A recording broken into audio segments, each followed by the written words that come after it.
हरे कृष्ण। श्रीमद् भागवतम तृतीय स्कंद 30वें अध्याय से हम पाठ कर रहे हैं।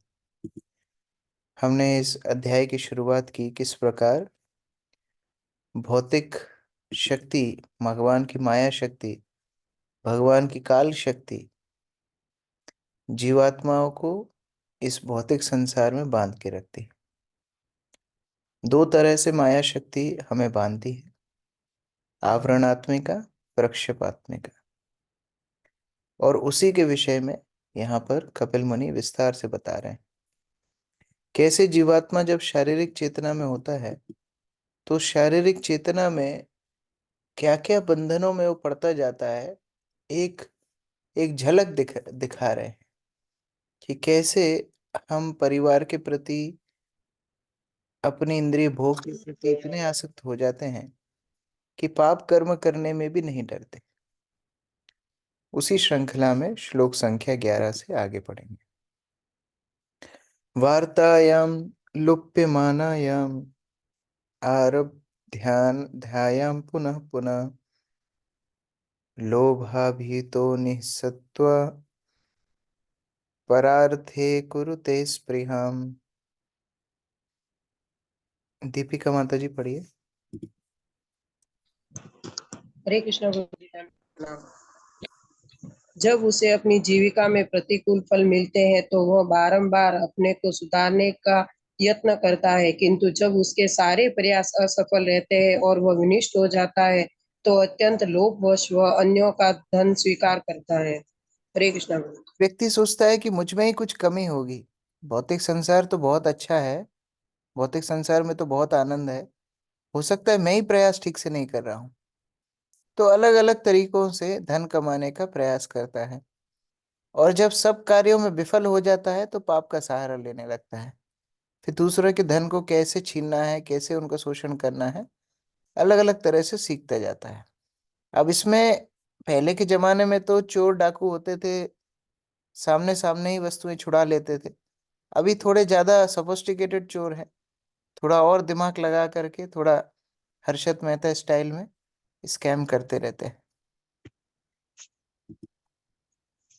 कुटुंब भरना कल्पो मंडभाग्यवृथोदया द्वेमा श्रिया विहीन कृपणो ध्यायन् च्युसीति मूढ़धि। नीतू माता जी। कृष्णा प्रभु जी, दंडवत प्रणाम। जब वह अभागा अपने परिवार वालों के भरण पोषण में असफल होकर समस्त सौंदर्य से विहीन हो जाता है तो वह सदैव लंबी लंबी आहें भरता है और अपनी विफलता के विषय में सोचता है। हरे कृष्ण प्रभु जी। तो ऐसे प्रयास में दिन भर रात भर लगे लगे पूरा उसका जीवन निकलने लगता है और एक समय उसको यह साक्षात्कार होता है कि उसने अपना पूरा का पूरा यौवन, पूरा का पूरा युवा अवस्था व्यर्थ बिता दी। इसलिए हमारे गुरु महाराज एक कहावत बताया करते थे कि लोग अपना पूरा युवा अवस्था धन कमाने में निकाल देते हैं और फिर वृद्ध होते समय अपने धन का खर्चा करते हैं युवा अवस्था को पुनः प्राप्त करने के लिए, स्वस्थ होने के लिए, शरीर को चलायमान रखने के लिए। तो उसी तरह उसको फिर साक्षात्कार होता है कि अरे मैं तो अब बूढ़ा हो गया हूँ, मेरी सुंदरता चली गई है, मेरी शक्ति सामर्थ्य सब कम हो गई है। तो ऐसी अवस्था में वो बड़ा ही असहाय महसूस करता है। एवं स्वभरणाकल्पं तत्कलत्रादय तथा नान्द्रियन्ते यथा पूर्वं किनीशा इव गोचरम। गायत्री माता जी। हरे कृष्ण प्रभु जी, दंडवत प्रणाम। उसे अपने पालन पोषण में असमर्थ देखकर उसकी पत्नी तथा अन्य लोग उसी तरह पहले जैसा सम्मान नहीं दे प्रदान करते, जिस तरह कंजूस किसान अपने बूढ़े तथा थके बैलों के साथ पहले जैसा व्यवहार नहीं करता। हरे कृष्ण। तो ये हर व्यक्ति देखता है, जब तक वो परिवार के लिए बहुत कार्य कर रहा था, बहुत कुछ कर रहा था, सब लोग उसकी एक आंखों के इशारे से डरते थे और अभी छोटा बच्चा भी डांट जाता है कह रहे दादाजी आप अभी आप बैठो, थोड़ा सा अभी थोड़ा सा इधर साइड में बैठो, आप थोड़ा सा शांत रहो, आपको अभी नहीं पता क्या चल रहा है। ऐसा उनको हर व्यक्ति उपेक्षा करना शुरू कर देते हैं। जैसे कोई बूढ़ा बैल हो, अभी कोई काम का नहीं है, उसको किसान भी साइड साइड में बांध देता है, और अभी का किसान तो कसाई घर में भेज देता है। तो इस तरह से हालत व्यक्ति की वृद्ध अवस्था में हो जाती है। सुजाता माता जी पढ़ी। हरे कृष्णा प्रभु जी, दंडवत प्रणाम। तात्पर्य: इसी युग में नहीं अपितु अनादि काल से अपने परिवार में कोई भी ऐसे वृद्ध पुरुष को नहीं चाहता जो कमाता नहीं। यहाँ तक कि वर्तमान युग में कुछ जातियों अथवा राज्यों में बूढ़ों को विष दे दिया जाता है जिससे वे जितनी जल्दी हो सके मर जाए। कुछ मानव भक्षी जातियों में बूढ़े बाबा को खेल खेल में मारकर उसके मांस का भोज दिया जाता है। यहाँ पर उस किसान का उदाहरण दिया गया है जो अपने उस बूढ़े बैल को नहीं चाहता, जो काम करने के लायक नहीं रह गया है। इसी प्रकार से परिवार से संबंधित व्यक्ति जब वृद्ध हो जाता है और कमा नहीं सकता, तो उसे न तो उसकी पत्नी पुत्र पुत्रियां चाहते हैं और न ही परिजन। फलस्वरूप उसकी उपेक्षा होने लगती है। आदर करने की बात तो दूर रही।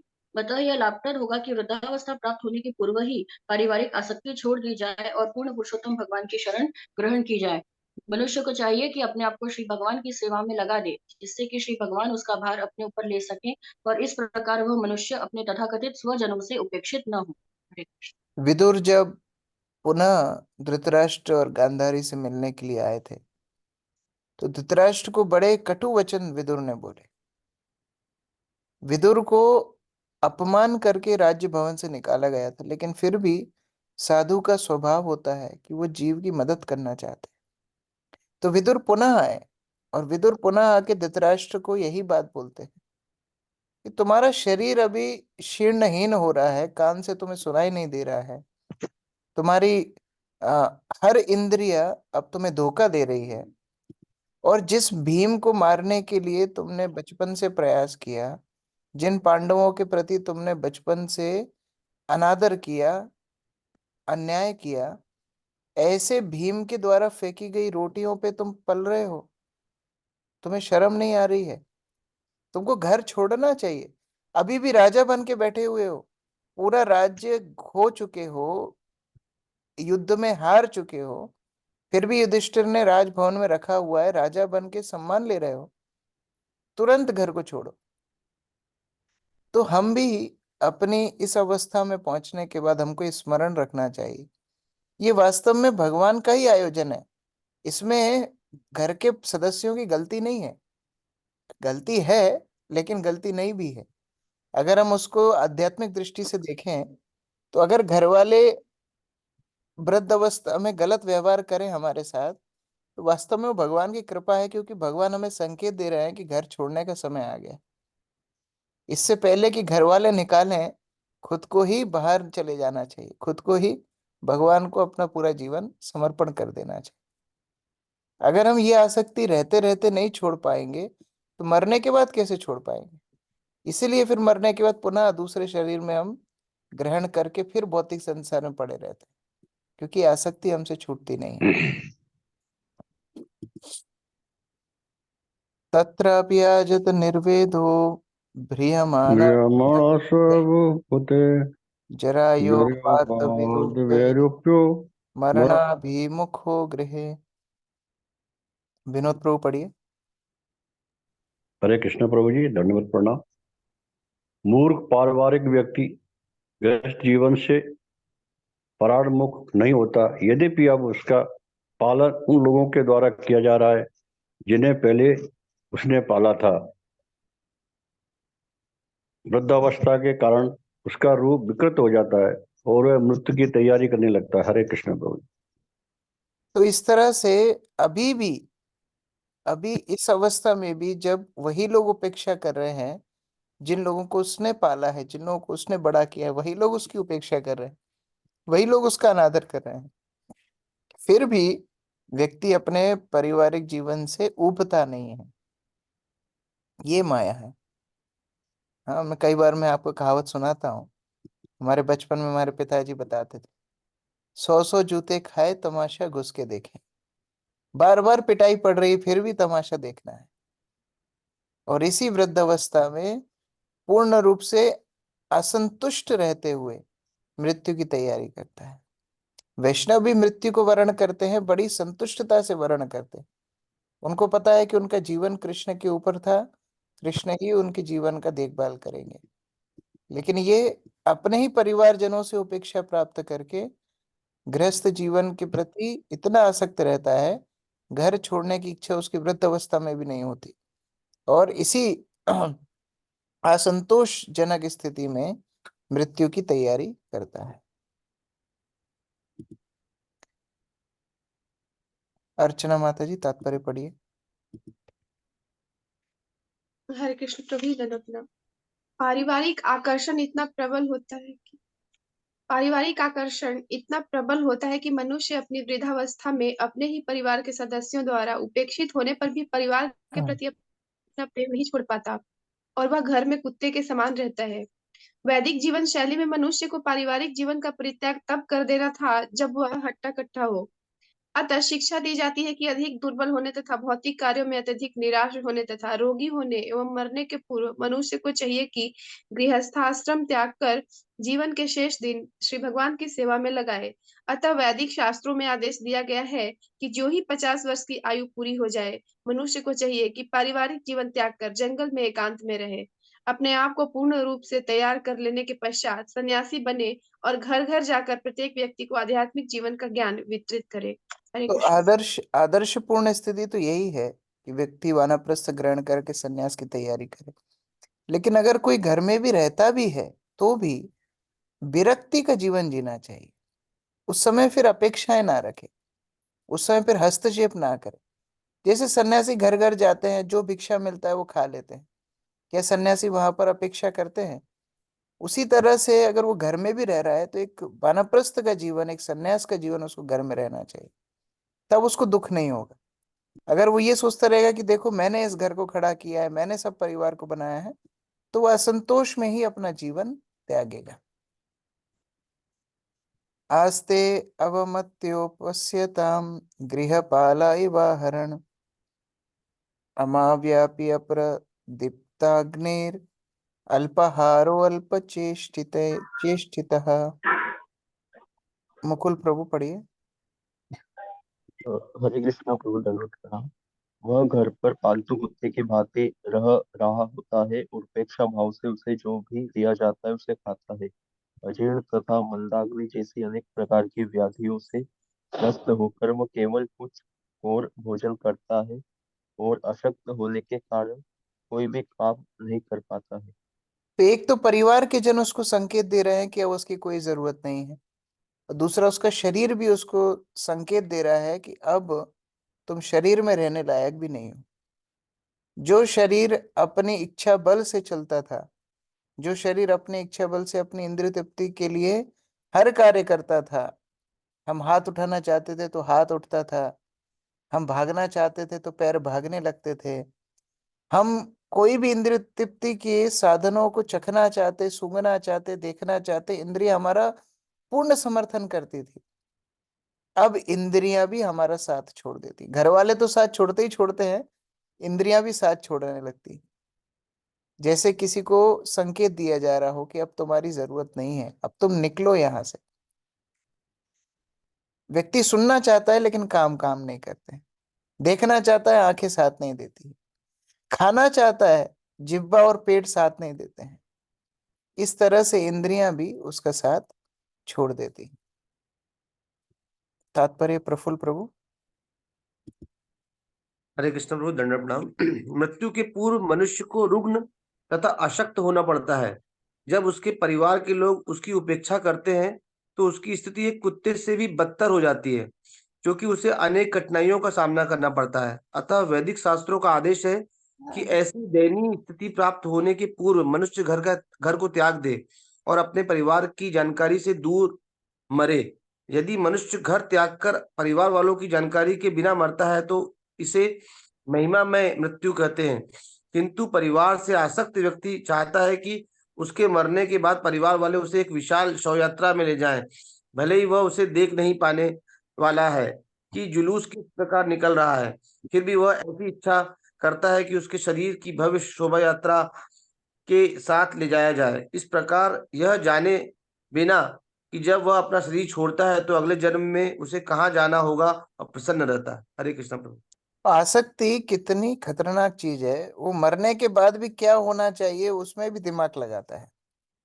घर वालों को बोलता है हमको इधर लेके जाना, हमको ऐसे लेके जाना, ये बांटना, वो करना, ये करना। अरे तो तुम्हारा शरीर छूट गया है, अभी तुम्हारा अगला गंतव्य क्या है उसके बारे में सोचना चाहिए।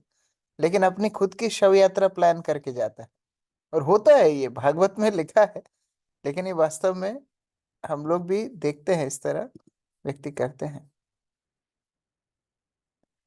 वायुनोक्त क्रमतोत्तरा कफ समृद्ध नाडिका काशश्वास कृतायसा कंठे घुरायते। ये मुझे हो रहा है अभी। इस श्लोक में लिखा है। अक्रूर प्रभु पढ़िए। हरे कृष्ण प्रभु, दंडवत प्रणाम। उस रुग्ण अवस्था में अंदर से वायु के दबाव के कारण उसकी आंखें बाहर निकल आती है और उसकी ग्रंथियां कफ से भर जाती है। उसे सांस लेने में कठिनाई होती है और सांस लेने तथा छोड़ने पर गले के अंदर से घुर घुर की आवाज निकलती है। हरे कृष्ण प्रभु, दंडवत। सारी इंद्रियां धीरे धीरे उसका साथ छोड़ने लगती हैं। और जो कुलशेखर महाराज बताते हैं, कंठावरोधन विधौ स्मरणम कुतस्ते। हे भगवान, मृत्यु के समय कफवात पित्त के चौक होने से मेरी वाणी, मेरी स्मरण शक्ति, मेरी सारी इंद्रियां जब निष्क्रिय हो जाएंगी, मैं आपको कैसे स्मरण करूंगा। ये मृत्यु के समय में आपको कैसे स्मरण करूंगा। इसलिए अभी जब इंद्रियां चल रही हैं, कृपया मुझे अपने स्मरण में लगाइए, कृपया मुझे अपनी भक्ति में लगाइए। शयाना परिशोचद भी परिवितः स्वबंधुभि वाच्यमानोऽपि न भृते कालपाशवशं गतः। प्रमोदानंद प्रभु जी। हरे कृष्ण प्रभु, दंडवत प्रणाम प्रभु।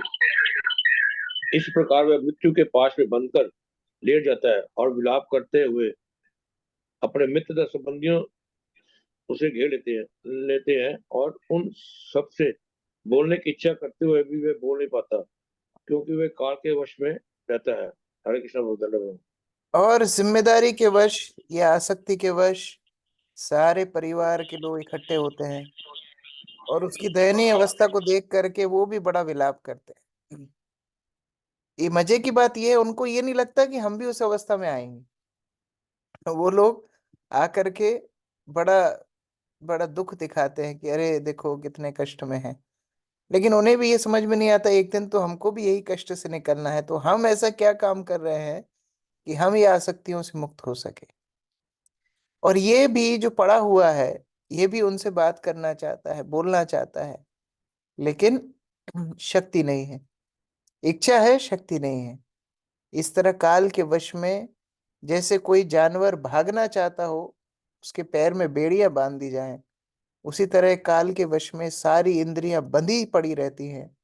जीवात्मा असहाय अवस्था में मृत्यु की शैया पर लेटा रहता है। तात्पर्य यामिनी माता जी पढ़िए। हरे कृष्णा प्रभु जी, दंडवत प्रणाम। तात्पर्य: जब मनुष्य मृत्यु शैया पर होता है तो उसके संबंधी शिष्टाचारवश उसके पास आते हैं। कभी कभी मरने वाले व्यक्ति को अरे मेरे पिता, अरे मेरे मित्र, अरे मेरे पति संबोधित करके जोर जोर से रोते चिल्लाते हैं।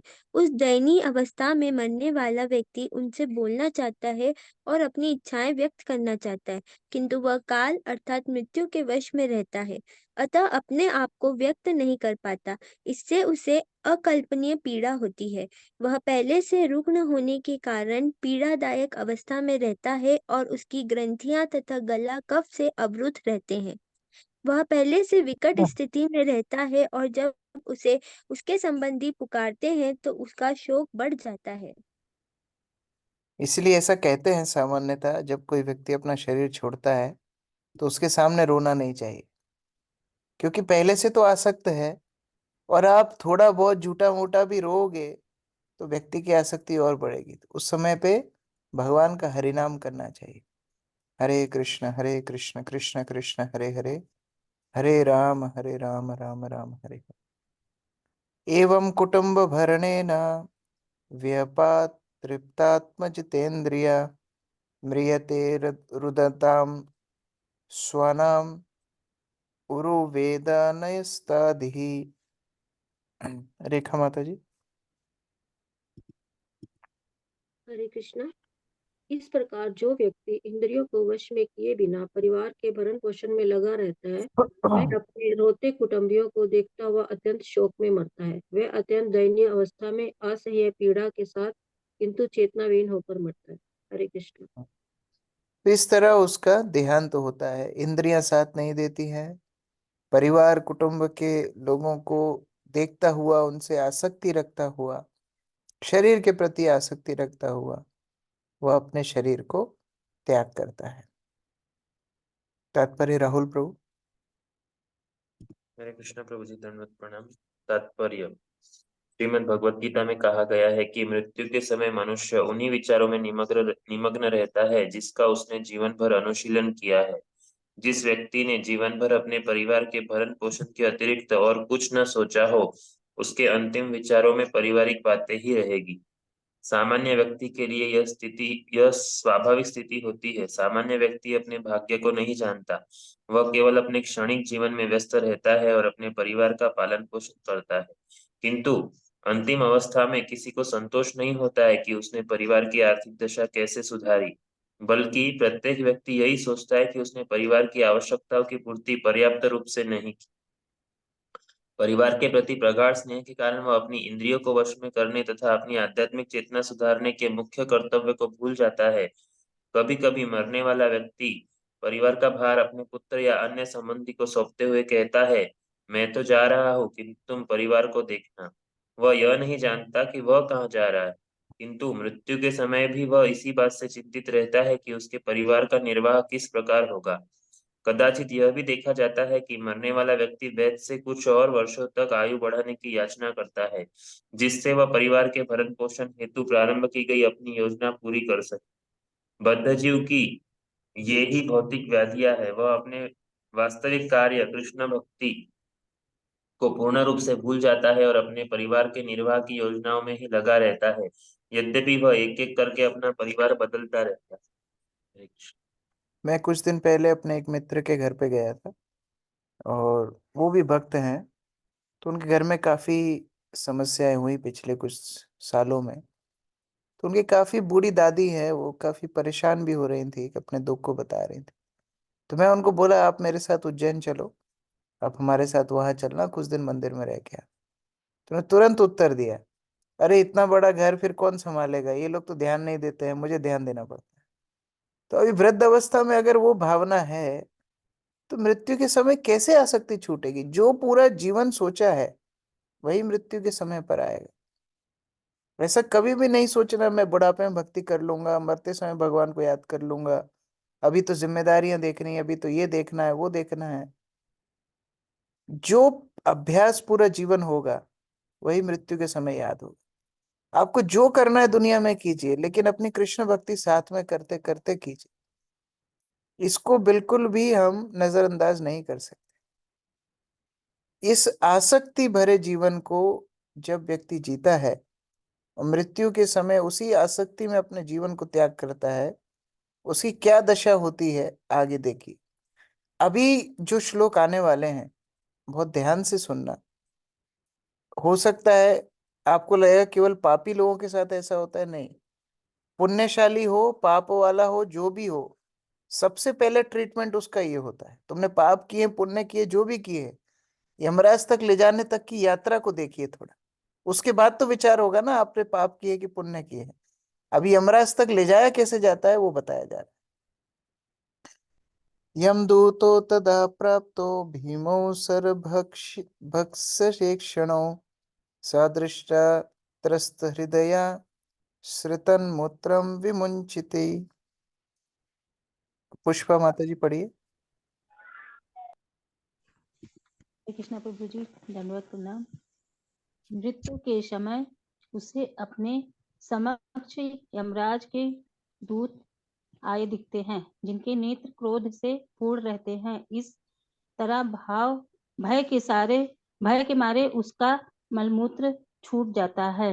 हरे जो कृष्ण भगवत प्रभु। भक्त नहीं है उसके पाप पुण्य का विचार यमराज के पास होता है, और यमराज के पास ले जाने के लिए यमदूत आते हैं। यमदूत इतने भयंकर दिखते हैं, उनको देख करके ये व्यक्ति डर जाता है और उसका मलमूत्र छूट जाता है। तात्पर्य नमिता माता जी।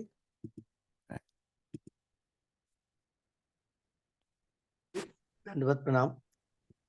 तात्पर्य, वर्तमान शरीर को छोड़ने के उपरांत जीव का देहांतकरण दो प्रकार से होता है। एक प्रकार का देहांतकरण पाप कर्मों के नियामक यमराज के पास जाना है, और दूसरा है उच्चतर लोगों में जाना, जिसमें वैकुंठ लोक भी सम्मिलित है। यहाँ पर भगवान श्री कपिल बताते हैं कि जो लोग परिवार के पालन पोषण में व्यस्त रहते हैं, उनके साथ यमदूत कैसा व्यवहार करते हैं। मृत्यु के समय जिन लोगों ने अपनी इंद्रियों की प्रबल रूप से तुष्टि की है, उनके रखवाले यमदूत बनते हैं।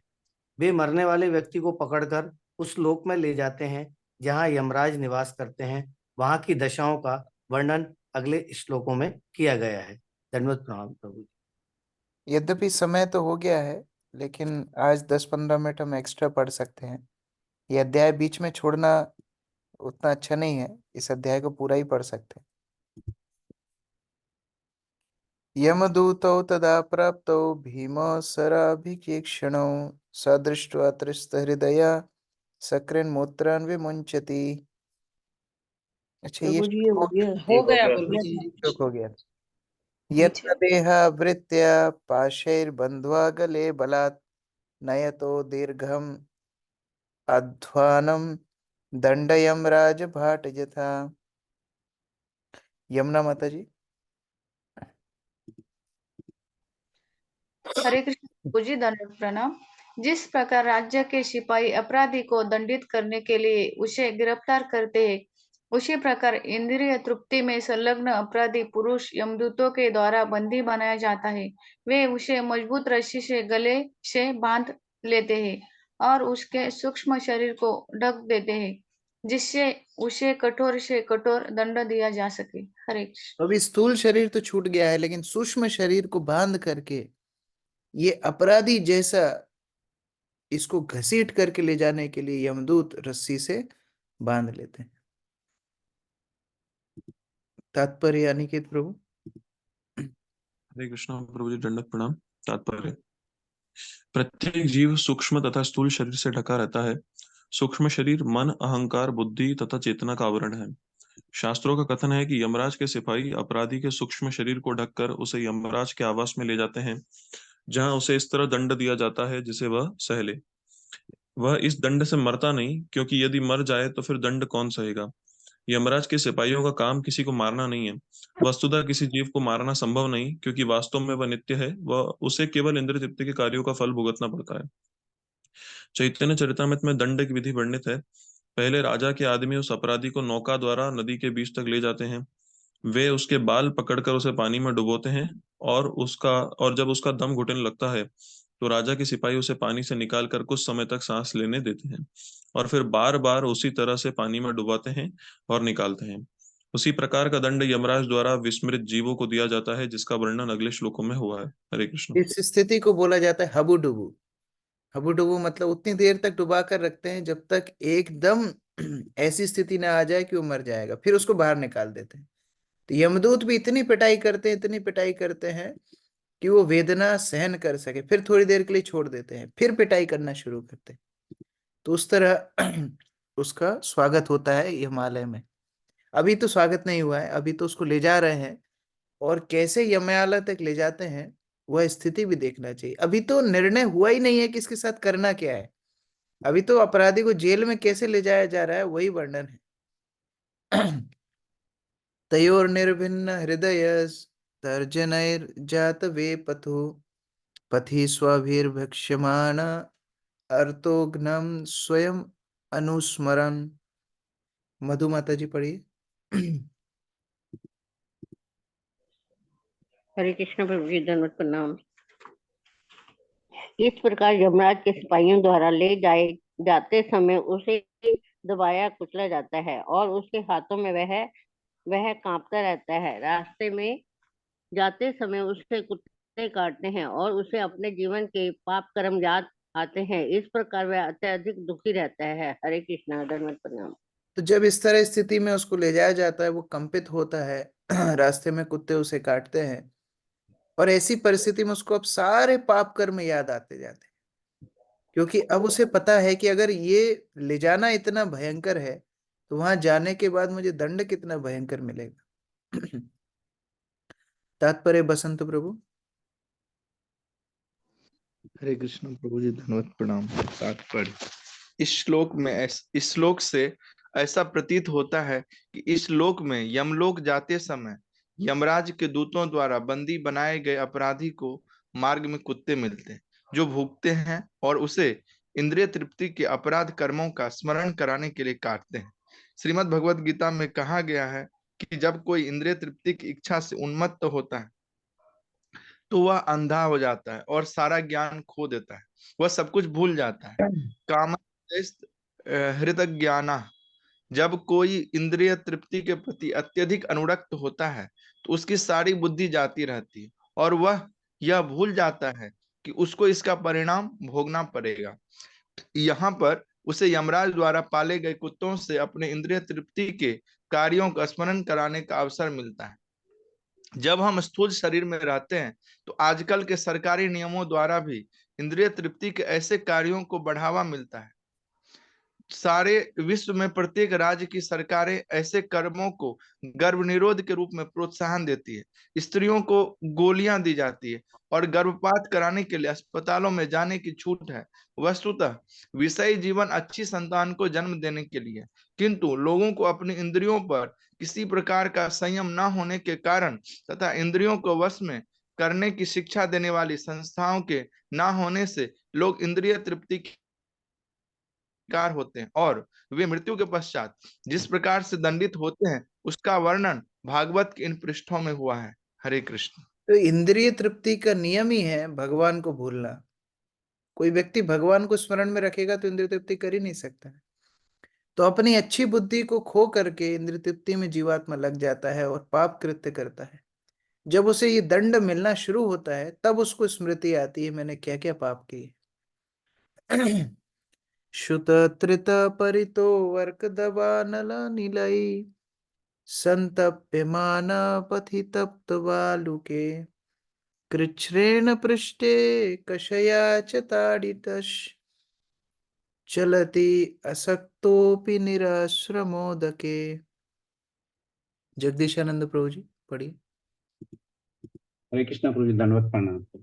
अपराधी को भी चिल्लाती धूप में गर्म बालू के रास्ते से होकर जाना पड़ता है। इसके दोनों ओर दावानली जलती रहती है। चलने में असमर्थता के कारण सिपाही उसकी पीठ पर कोड़े लगाते हैं और वह भूख तथा प्यास से व्याकुल हो जाता है, किंतु दुर्भाग्यवश रास्ते भर न तो पानी के लिए जल रहता है और न विश्राम करने के लिए कोई आश्रय मिलता है। हरे कृष्ण प्रभु। तो ऐसी धूप में गर्म बालू के रास्ते पर उसको चलवाते हैं और धीरे चलता है तो उसको खूब कोड़े मारते हैं। दोनों साइड रास्ते के आग जलती रहती है और ना उसको खाने की व्यवस्था रहती है ना पीने की व्यवस्था रहती है। ये यंत्रणा शरीर में उसको ये सब कष्ट मिलते हैं। तत्र तत्र पतन श्रांतो मूर्छितै पुनरुत्थित पथा पापीयसा नितस तरसा यम साधनम।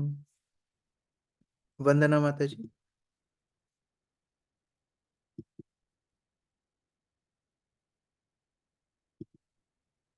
आप अनम्यूट कीजिए।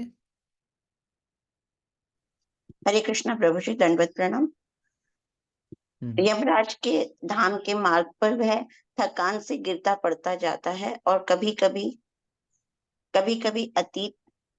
अचेत हो जाता है, किंतु उससे पुनः उठने के लिए बाध्य किया जाता है। इस प्रकार उसे तेजी से यमराज के समक्ष लाया जाता है। हरे कृष्णा प्रभु जी, दंडवत प्रणाम।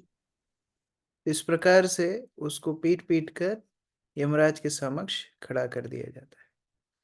अब आगे किस प्रकार से यमराज इसका निर्णय करेंगे, कैसे उसको कष्टों का भरपाई, कैसे उसके पापों की भरपाई करनी होगी, ये सब आगे वर्णित है। और अगले अध्याय में ये वर्णन है कि जैसे अपने पाप कर्मों के लिए जीवात्मा अलग योनि में जब पहुंचता है तो उस गर्भ में उसको क्या सहन करना पड़ता है, और गर्भ की उस असहनीय स्थिति में वो भगवान से क्या प्रार्थना करता है। ये हम सब की कहानी है जो यहाँ पर वर्णित है। हरे कृष्णा। ग्रंथराज श्रीमद् भागवतम की जय, श्री प्रभुपाद की जय। यस बसंत प्रभु। हरे कृष्णा प्रभु जी। जी, एक दो क्वेश्चन है, एक आज के क्लास से और एक गुरु तत्व के 8वें पार्ट से। गुरु तत्व के 8वें पार्ट में महाराज बताते हैं कि जो हमारे अंदर जो जैसे अगर ये जो सेवा की इच्छा होती है कि हमको ये करना चाहिए, प्रभु जी मुझे ये थोड़ा समझने में दिक्कत आ रही कि महाराज ये कह रहे थे कि इस तरह की इच्छा भी गुरु अपराध होता है, मतलब तो थोड़ा इसको समझना था। हरे कृष्ण। जैसे मानो गुरु ने आपको कोई सेवा दी है, लेकिन आपके अंदर इच्छा है कि नहीं मैं इसके अलावा ये काम करूं, तो वो अपराध की श्रेणी में नहीं आएगा। मान लो जी किसी के गुरु ने बोला कि मैं अभी जा रहा हूं, तो मैं 1 घंटे बाद आऊंगा, मैं प्रसाद लूंगा, आप मेरे लिए प्रसाद बना के रखना। लेकिन आप सोच रहे हो अरे अभी तो मंदिर में कीर्तन चल रहा है धमाकेदार, वहाँ डांस करना की मेरी इच्छा हो रही है, तो हरिनाम संकीर्तन तो युग धर्म है, तो ये कुकिंग वुकिंग तो मैं बाद में भी कर लूंगा, मैं थोड़ा हरिनाम संकीर्तन होके आता हूँ। तो ये हरिनाम संकीर्तन करने की इच्छा भी अपराध हो कि गुरु ने बोला है प्रसाद बना के रखना, तो उस तरह से पृथक रूप से भावना रखना ये अपराध श्रेणी में आता है। तो प्रभु जी जैसे हमारे मन में अभी आया था कि जैसे अपना जो प्रोग्राम होता है संडे क्लास, तो उसमें हमारे मन में ऐसे आ रहा था कि इस तरह से प्रयास करेंगे कि हजार हजार लोग तक का टारगेट ले रहे हैं कि ज्यादा से ज्यादा लोग वहां जमा हो। तो पता नहीं, मैंने कभी ज्यादा कुछ पूछा नहीं किसी से, तो प्रभु जी इस तरह की इच्छा नहीं रखना नहीं नहीं, चाहिए या पूछ। उसकी उसकी उसकी बात नहीं चल रही है। ऐसा नहीं है कि ओके। जीवन में आने का मतलब है सोचना ही बंद कर दो, ऐसा नहीं है। लेकिन जो सेवा से दी गई सेवा में ही व्यवधान पड़ जाए वो सेवा अपराध है। तो उस तरह अच्छा, से विपरीत भाव से कोई सेवा नहीं करनी चाहिए। Okay, thank you so much प्रभु जी। एक लास्ट है बस आज के क्लास से कि जैसे अभी ये जो स्थिति हमारी होती है, तो हम लोग के हृदय में तो बहुत सारे कलमश है, तो हमारे हम अभी भक्ति करने का प्रयास कर रहे हैं, तो हम सबकी भी यही होने वाली या जो भक्ति करने का प्रयास कर उनके लिए कुछ अलग है।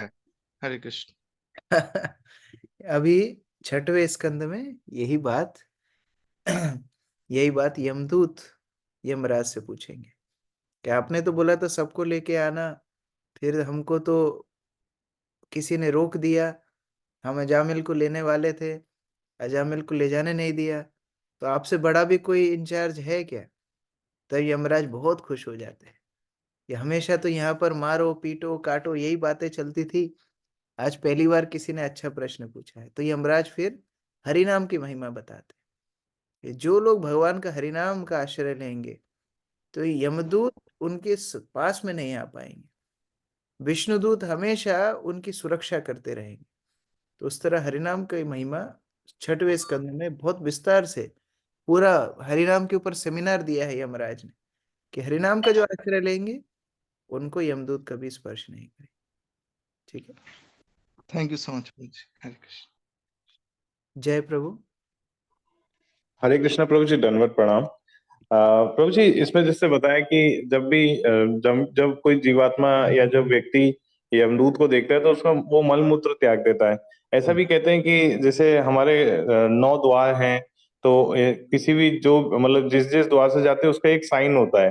तो मतलब जैसे कि जो जो नरक के रास्ते जाते हैं वो इस जगह से जाते हैं, लेकिन जो जैसे जो वो गोलोक वृंदावन जाते हैं या वैकुंठ धाम जाते हैं, तो उनका क्या कहाँ से होता है और प्रभु जी, और बाकी के जो होते हैं अलग अलग सामान्यतः द्वार, जो उनके क्या सिग्नल होते हैं? सामान्यतः जो सत्पुरुष होते हैं वो मुख से अपने प्राण त्याग करते हैं, हरिनाम लेते अच्छा मुख से अपना प्राण त्याग करते हैं। वो उनका प्राण त्याग ये मलमूत्र के स्थान से नहीं होता अच्छा अच्छा। और बाकी के सब प्रभु जी, जैसे कुछ लोग आंख से जाते हो, कोई कान से। है। वो जहां से भी जाए यमदूत तो तैयार खड़े हैं पकड़ने के लिए। कोई से भी गेट से हाँ, निकलेंगे, पुलिस चारों तरफ से घेरी हुई है, कहाँ से पकड़ेंगे? ठीक तो वो पकड़ के तो लेके जाएंगे। ठीक है। ठीक है प्रभु जी, हरे कृष्ण।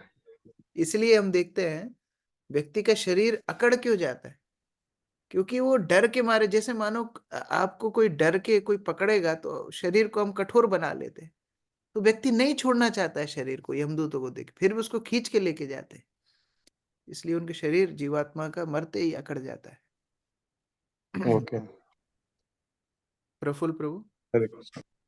हरे कृष्ण प्रभु। प्रभु इसमें मेरे दो क्वेश्चन थे। एक तो अपना ये कि जैसे अपना शरीर छोड़ने के बाद में जो अपने को जो जो ये यातनाएं मिलती हैं, तो इसके लिए मतलब क्या मतलब कैसे होता है कि हमको फील होती है कि हमने पाप किया था इसलिए हमको ये यातनाएं हो रही है, तो शरीर का। हमारा हमारा सूक्ष्म शरीर हमारे साथ है ना, मन बुद्धि अहंकार हमारे साथ है, तो जितने भी कर्म किए हैं वो तो मन बुद्धि अहंकार में रिकॉर्डेड है, इसलिए वो स्मरण वहां से आता है। शरीर और तो प्रभु दूसरा। स्थूल छूटा है, सूक्ष्म जी शरीर तो साथ में है ना। जी जी।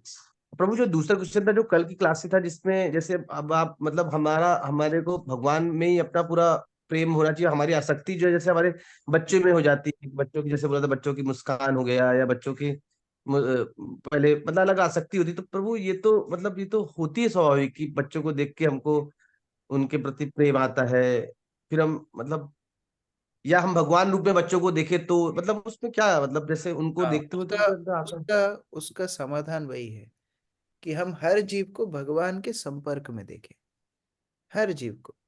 ये बच्चे हैं, ये भगवान के अंश हैं, इनको हमको भगवान ने जिम्मेदारी रूप से भेजा है, तो बच्चों से प्रेम करना है, पूरे परिवार से प्रेम करना है, लेकिन कृष्ण से स्वतंत्र नहीं होना चाहिए, कृष्ण से संबंधित प्रेम होना चाहिए, वो परिवार का केंद्र कृष्ण होने चाहिए। पर प्रभु फिर इनसे आसक्ति न हो, ये तो बहुत कठिन हो जाता है। आसक्ति यानी बच्चों में आसक्ति न हो, ये आसक्ति तो हो जाती है प्रभु हाँ, इसलिए बच्चों कुंती महारानी में। इसलिए कुंती महारानी भगवान से प्रार्थना कर रही है। कुंती महारानी प्रार्थना करती हैं, भगवान मेरी आसक्ति, अगर अगर आपसे प्रेम करने के बीच में अगर पांडव और वृष्णि भी आए तो उनसे मेरी आसक्ति कम कर दीजिए।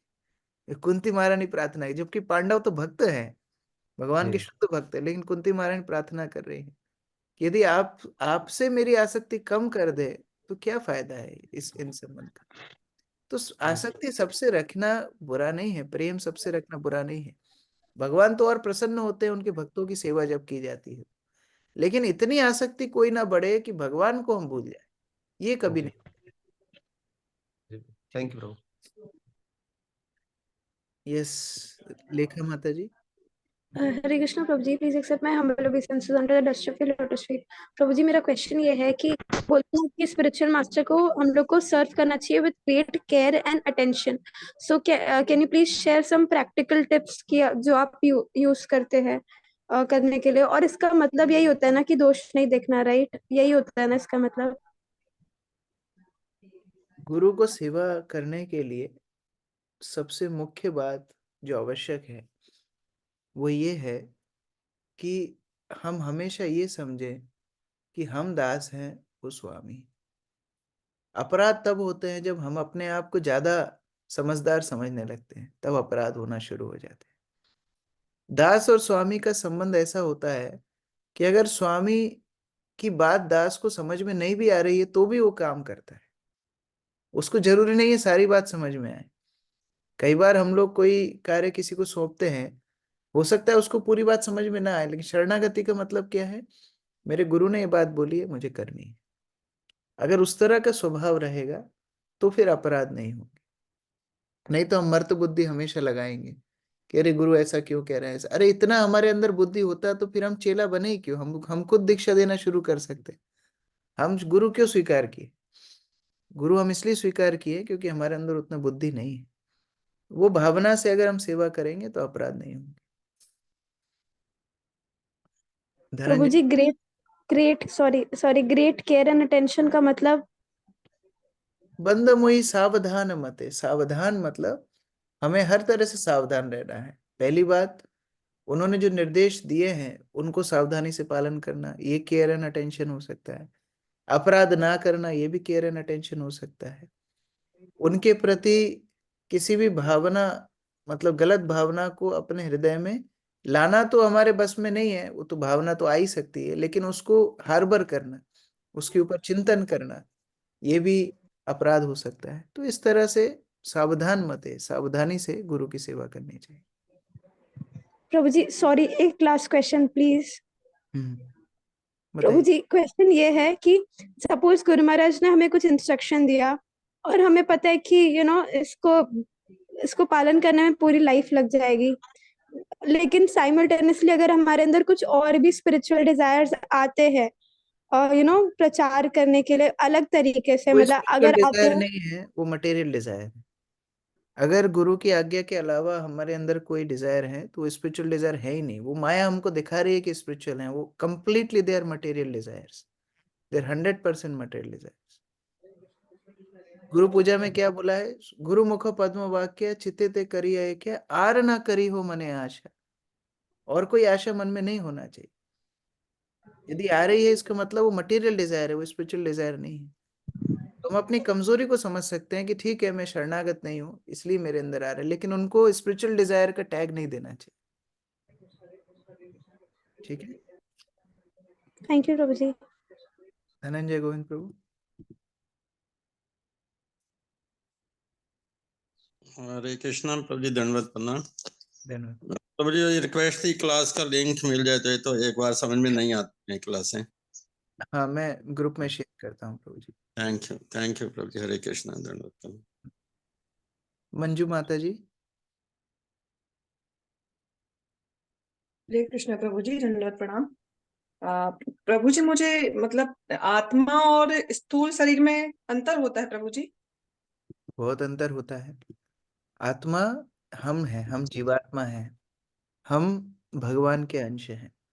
और उसके ऊपर आवरण होता है सूक्ष्म शरीर का, मन बुद्धि अहंकार, ये भौतिक तत्व है। ये हमारा प्रथम शरीर है। और उसके बाद हमको स्थूल शरीर मिलता है। स्थूल शरीर मतलब जो हाड़ मांस का शरीर हमको दिख रहा है, वो स्थूल शरीर है। ये हम अलग अलग जन्म में बदलते हैं, लेकिन जब तक हम भौतिक संसार में रहते हैं, सूक्ष्म शरीर हमारा आवरण छोड़ता नहीं है। जब हम आध्यात्मिक संसार में जाएंगे तब ये सूक्ष्म शरीर आध्यात्मिक बन जाता है, मन आध्यात्मिक बन जाता है, बुद्धि आध्यात्मिक बन जाती है, चेतना अहंकार सब आध्यात्मिक हो जाते हैं। तो ये सूक्ष्म शरीर आत्मा का प्रथम आवरण है भौतिक संसार। और प्रभु जी, जब जब मृत्यु होती है तो प्रभु जी सूक्ष्म शरीर प्रभु जी, आत्मा नहीं जाती है? आत्मा तो जाती है, सूक्ष्म शरीर कैसे अलग, अकेला थोड़ी जाएगा। सूक्ष्म जी जी। शरीर आत्मा के साथ ही रहता है। आत्मा बिना शरीर के भौतिक संसार में नहीं रहती है। तो फिर प्रभु जी विलग कब होती है आत्मा? जब आध्यात्मिक संसार में जाएंगे तब आत्मा सूक्ष्म शरीर को छोड़ देगी। जी जब जी। और तक प्रभु भौतिक जी इसमें, संसार में रहेंगे तब तक सूक्ष्म शरीर पकड़ा रहेगा।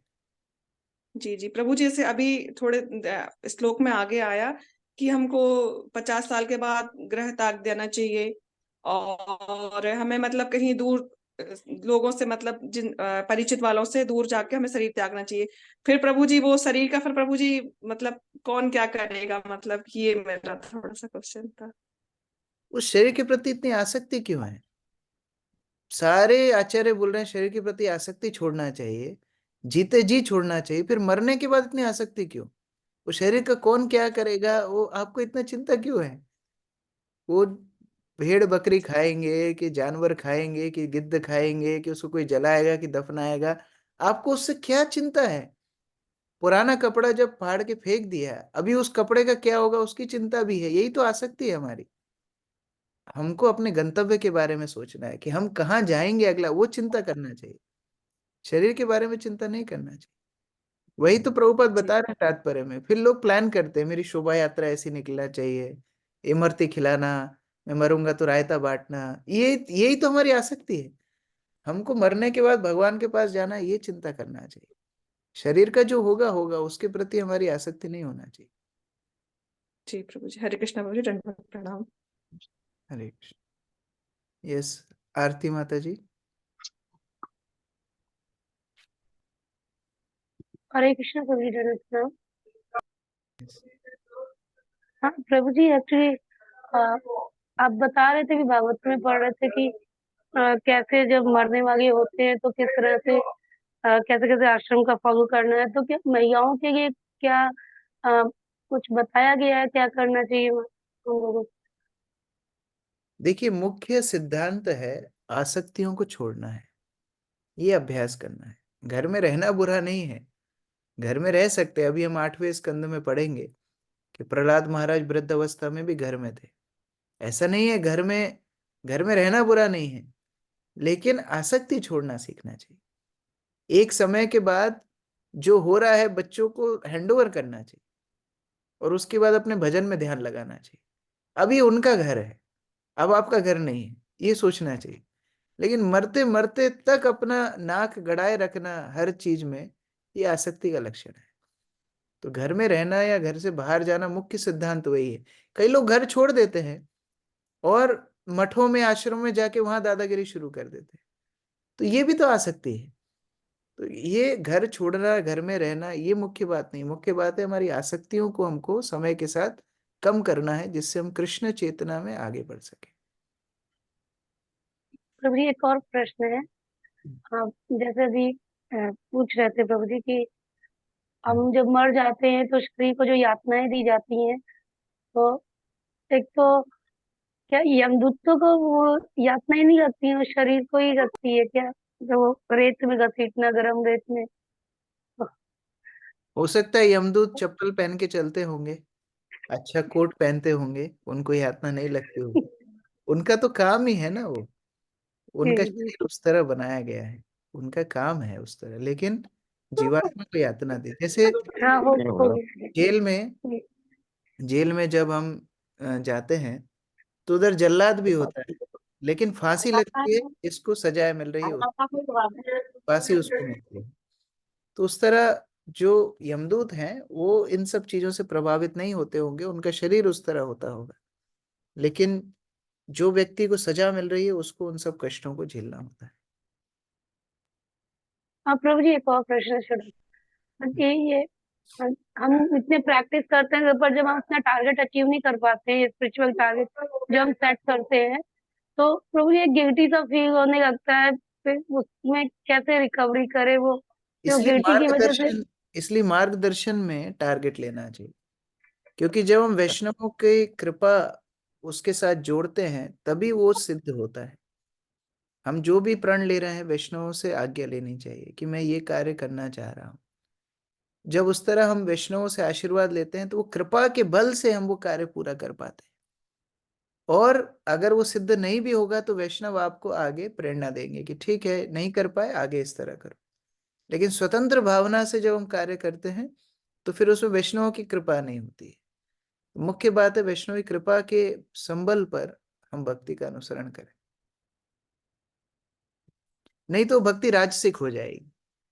टारगेट लेना, अचीव करना, ये सब राजसिक भक्ति के लक्षण है। हम राजसिक भक्ति करने के लिए नहीं है, शुद्ध भक्ति मतलब वैष्णवों के आश्रय में कार्य करना। नमिता माता जी। तो जी मेरा क्वेश्चन था आसक्ति को लेके। अभी आपने बहुत सारी चीजें बताई, लेकिन मैंने नहीं प्रभु बताई, कपिल मुनि ने बताई। जी जी जी जी प्रभु जी, आसक्ति की छोड़ने की शुरुआत प्रभु जी कैसे होनी चाहिए, जिससे मतलब जैसे हमें मानो लगे छोटे बच्चे हैं, छोटे बच्चे कभी कभी कुछ कचरा उठा लेते हैं, कोई रैपर उठा लेते हैं, कुछ कचरा उठा लेते हैं। आपने देख लिया वो कचरा उठा रहा है और अभी मुंह में डालेगा, तो हम क्या करते हैं, उससे छुड़ाने की कोशिश करते हैं। वो नहीं छोड़ता है, रोने लगता है। अगर उससे कचरा छुड़ाना है तो क्या करते हैं, अच्छा एक खिलौना हाथ में, अच्छा खिलौना हाथ में देते ही वो कचरे को भूल जाता है।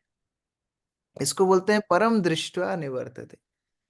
जब उच्चतर आनंद मिलने लगे व्यक्ति को तो निम्नतर आसक्ति अपने आप छोड़ देगा। तो शुरुआत कैसे होगी, भगवान से आसक्ति बढ़ाना है। अगर बाकी आसक्तियों को छोड़ना है, अपने आप छूट जाएंगे, उसके लिए पृथक प्रयास नहीं करना पड़ेगा। लेकिन भगवान से आसक्ति को बढ़ाना है, इसलिए हम प्रतिदिन भगवान के नाम का जप करते हैं, हम प्रतिदिन भागवत श्रवण करते हैं। ये क्यों जरूरी है? कम से कम ये दो चीजें, श्रवण और कीर्तन, भगवान का नाम लेना भगवान की कथा सुनना, ये 2 चीजें प्रतिदिन करना है बिना नागा। जब हम प्रतिदिन इनको करेंगे भगवान से हमारी आसक्ति हो जाएगी, और जब भगवान से आसक्ति हो जाएगी अपने आप बाकी चीजों से आसक्ति कम होती चली जाएगी, उस तरह। हरे कृष्णा प्रभु जी। मुख्य गोपी माता जी, कल भी प्रश्न था माता जी। हरे कृष्णा प्रभु जी। Yes. प्रभु जी कल भी मेरा यही प्रश्न था। एक्चुअली 2 मिनट लगेंगे मुझे एक्सप्लेन करने में। मेरे यहाँ मेड आती है सफाई करने के लिए, तो उनको मैंने 2 साल से हरिनाम जप करने के लिए बोला हुआ है, और वो रेगुलर नहीं करते, लेकिन फिर भी बस वो गई क्या? छोटी बड़ी? कोशिश करती है कि वो करें। अभी वो संडे को उनको पता है कि मैं घर पे होंगी, तो वो जल्दी जल्दी आई। उसके मन में ये सवाल था कि उसको दीक्षा लेनी है, और वो उनको कोई बोलते हैं तुम इधर जाओ, इधर दीक्षा मिल रही है, उधर दीक्षा मिल रही है, तो उनको ये था कि मैं उसको एक्सप्लेन करूं कि मुझे क्या करना चाहिए। तो प्रभु जी जितनी मेरी समझ थी उस हिसाब से मैंने अपनी परंपरा के बारे में बताया कि हमें दीक्षा, हमारा मनुष्य जन्म मुश्किल से मिलता है, तो हमें कहीं भी दीक्षा नहीं लेनी चाहिए। लेकिन वो अपने रेगुलर प्रोग्राम अटेंड नहीं कर पाती हैं, और ना ही वो आ पाती, बिकॉज अकेली पड़ जाती हैं घर में, और कोई मानता नहीं है। तो प्रभु जी मुझे कैसे उनको समझाना चाहिए कि मैंने उनको अभी तो ये बोला कि आप जस्ट वेट करो, आप जब जप करते हो भगवान से प्रे करो, गुरु अपने आप आपको मिल जाएंगे, अभी आप जल्दबाजी मत करो, अभी आप समझो। तो प्रभु जी आगे उनको मैं क्या बोलूं? मैंने बोला आप इंटेंस प्रेयर करो, बस आप जप करते हो ना। आप उनको मार्गदर्शन दे सकते हैं, लेकिन देखिए जो गंभीर है वही इस मार्ग में आगे बढ़ पाएंगे। जो जल्दीबाजी में इधर उधर दीक्षा लेने के लिए केवल उत्सुक हैं, उस तरह व्यक्ति को आप ज्यादा मदद भी नहीं कर पाएंगे। वो बोलते हैं मैं बूढ़ी हो रही हूँ, मेरे को जो लेनी चाहिए दीक्षा, गुरु करना बहुत जरूरी है। मैंने बोला नहीं, गुरु हम गुरु करने को से नहीं ज्यादा करते, हम गुरु गुरु करने से ज्यादा गुरु की बात मानना जरूरी है। गुरु बाकी हाँ। की बात नहीं मानेंगे तो कुछ नहीं होगा, दीक्षा से भी कुछ नहीं होगा। तो अगर हम हरिनाम का जप नहीं कर पा रहे हैं, अगर हम भगवत कथा नहीं सुन पा रहे हैं, अगर हम 4 नियम का पालन नहीं कर पा रहे हैं, तो दीक्षा भी क्या काम करेगी? इसलिए गुरु की बात मानना ज्यादा जरूरी है। चैतन्य चरितामृत में बोला है कि जो हरिनाम का आश्रय लेते हैं उनको दीक्षा की भी जरूरी नहीं है, दीक्षा की भी जरूरत नहीं है। दीक्षा होती है सरेंडर करने के लिए, दीक्षा होती है समर्पण के लिए। तो अगर पहले से ही समर्पण अधूरा है तो दीक्षा आगे क्या काम करेगी? इसलिए उनको उस तरह समझाना चाहिए। लेकिन क्या वो भारत में एक टेंडेंसी है दिमाग की कि यार गुरु बना लेंगे, गुरु सारे पापों को ले लेंगे, हमारा उद्धार हो जाएगा। ऐसे उद्धार नहीं होता है। जब तक गुरु की आज्ञा पालन करके जीवन यापन ना करे कोई, गुरु उसकी जिम्मेदारी नहीं लेंगे।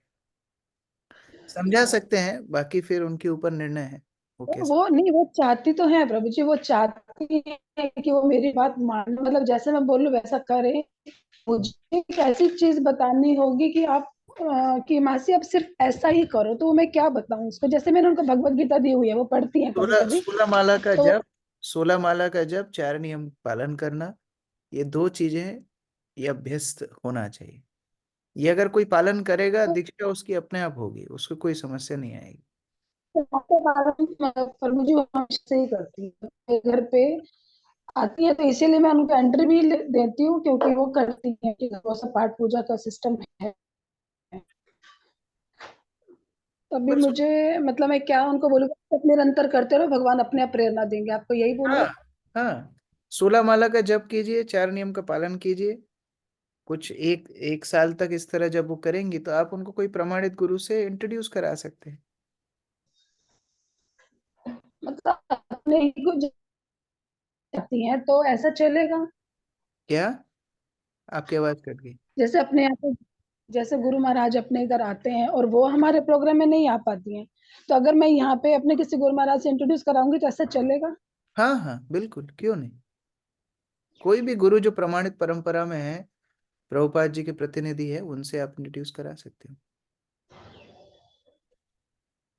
अच्छा, तो मैं उनको ऐसा बोल दूं कि मासी आप सिर्फ ये जप करो और ये नियम पालन करो, फिर आपको मैं आगे बताऊंगी, आप पहले मुझको वो बताओ कि बोलना आप क्या। एक साल तक 16 माला का जप करो, उसके बाद मैं आपको गुरु से मिलवा दूँ। हाँ ठीक है। ठीक है। उनको कोई एश्योरेंस चाहिए बस। आप हरे ठीक है। हरे कृष्णा। श्रील प्रभुपाद की जय। ग्रंथराज श्रीमद् भागवतम की जय।